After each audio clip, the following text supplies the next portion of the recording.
Hello and welcome. In this video, we are going to look at something rather different. It's a Lenovo Ideapad 5 Chromebook. I know, it's a mouthful.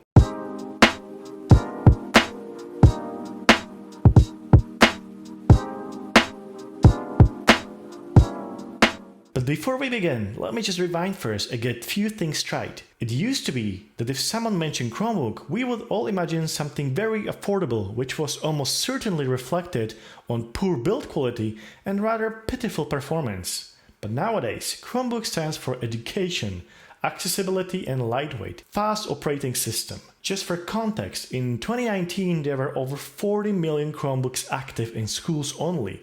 This doesn't include households and companies. Google added Android apps in 2016 and Linux in 2020 to further expand possibilities. And that's just one of the main strategic pillars of Chromebooks.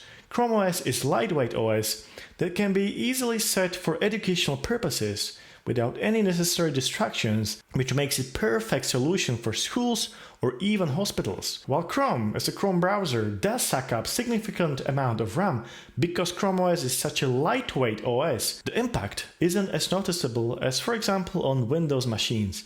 Another benefit of lightweight OS is incredibly long battery life, which is always welcomed. And last but not least is a long-term support from Google. All Chromebooks purchased in 2020 are getting software support for next 8 years.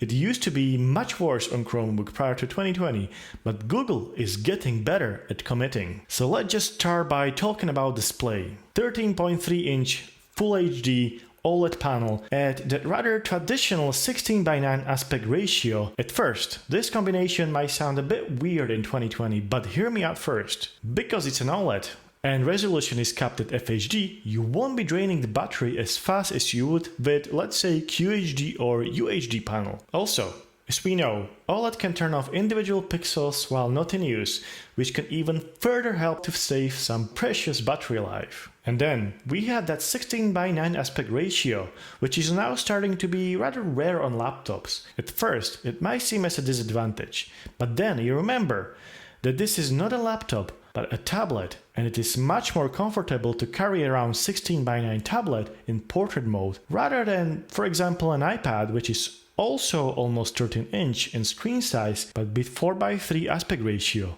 With brightness up to 400 nits, it is certainly not the brightest panel out there, but it holds up very well in various lighting conditions.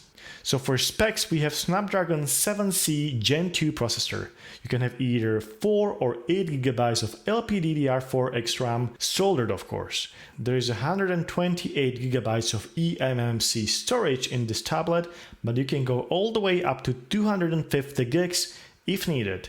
Let me just remind you, the majority of modern laptops use SSDs as the main storage, while eMMC standard is essentially a soldered SD card or flash memory, and therefore it's much slower, but for ChromeOS more than sufficient. If you decide to game on your Duet 5, you have multiple ways to do that. First, you have now pretty common gaming streaming services such as Nvidia GeForce Now or Google Stadia or Xbox xCloud. All of them offer decent gaming experience, but as you probably know, stable and speedy connection is needed for an optimal experience. Second option is to simply pick one of the many great Android games out there, and if you want to go even further, you can emulate Nintendo or old PlayStation console thanks to a handful of emulators. Just pair your favorite controller via Bluetooth and you are good to go. Now look, Lenovo includes this Folio keyboard and kickstand for free, which is great since there aren't many brands out there which do that anymore. Keyboard and kickstand both attach to the tablet thanks to magnets. Honestly, we love magnets. They're such an elegant and simple solution for any tech accessory. Keyboard also uses pogo pins to connect to the main unit instead of Bluetooth. So this is all great. However, after using it for a while, Trackpad isn't really great, even though it is bigger than the one we can find on Magic Keyboard for iPad, but it feels somewhat unresponsive and surface isn't great for quick navigation around ChromeOS. Keyboard itself isn't great either, but then neither was any of the Chromebook keyboard we have tested so far. It is still perfectly usable, keys are well laid out, and type is easy to read. The biggest issue is the meshiness of the keycaps, which I personally don't like, but some people might actually prefer. Then I need to mention that this Folio keyboard doesn't have a backlit. USI stylus, though not included, can be stored in this backside of the rear stand case in this cutout here, which is a nice detail. One of the most impressive things about Duet 5 is how thin it is. It is only 7mm thin and weighs 1.5 pounds or 700 grams without a kickstand and Folio keyboard. So it is perfect for working or studying on the go. If you, however, prefer to work behind the desk, you can connect external monitor via USB-C, which supports one 4K monitor at 30 Hz. If we look around the edge, which by the way strongly resembles an iPad, we can find a volume rocker and two of these USB-C ports. Limited I/O, but again, I would not expect USB-A or HDMI port in 2022 in such a thin device. I mean, it still has one USB-C extra when compared to iPad Pro, which is much more expensive. Quad speaker setup and large speaker holes looked very promising until we actually tested it. Audio is very flat, there are no highs, and deeps are virtually non-existing, which we found very disappointing. It would perhaps be better to have just two speakers with rich audio. For web cameras we have two of them, as you would expect on the tablet. Front camera is 5 megapixels with fixed focus.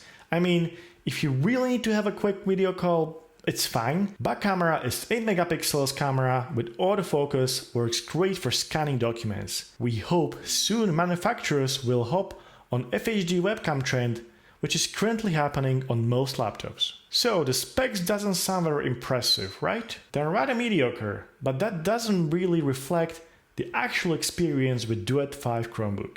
Honestly, navigating around ChromeOS feels snappy, there is no stuttering or freezing, as you would expect from Chromebook. I have already mentioned Folio keyboard, but what about the included Folio kickstand? Well, it's a bit on the thin side, it works great, and hinge is sturdy enough to hold this tablet on counter while cooking or on the bed while watching a movie. No complaints here. As I mentioned before, because ChromeOS is such a lightweight OS and we have FHD OLED panel, we should expect really good battery life, right? And I can confirm that it is actually a case here. So we have 42 Wh battery which supports rapid charge, which means that you can get it charged to 80% of its capacity in just 1 hour. But you won't really need to do that often, since based on our test, Duet 5 can last 15 hours while streaming online videos and 8 hours of normal workload.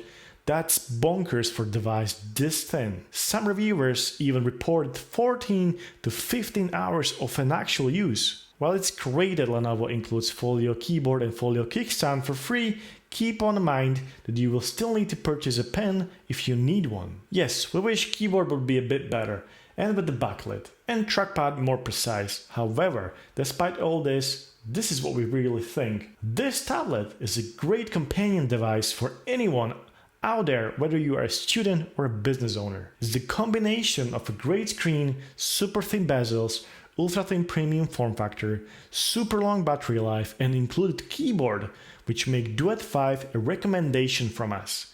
With these positives, we can forgive poor audio and a bit mushy keyboard. For most people, Lenovo Duet 5 Chromebook will be a great choice, especially for media consumption and education. That's because Duet 5 is also very flexible, good looking and affordable. If you made it this far in the video, we would like to thank you. We hope you enjoyed it.